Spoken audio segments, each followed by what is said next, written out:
Ready?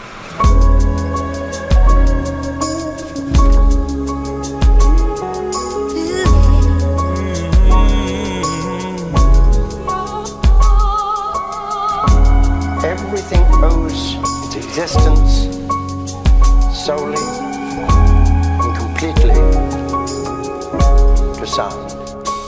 Let's do it.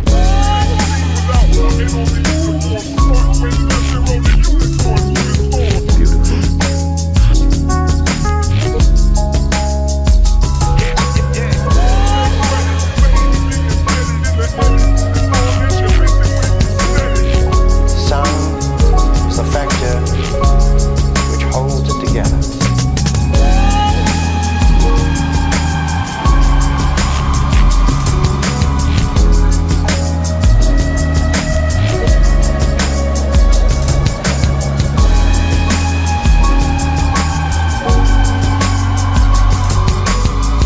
The basis of form and shape.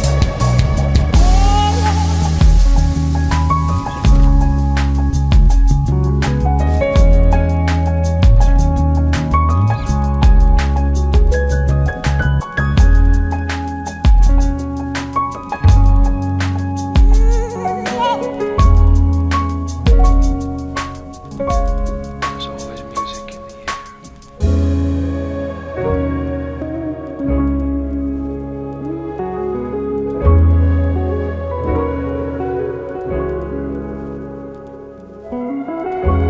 Into the great voids of space came a sound, and matter took shape.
So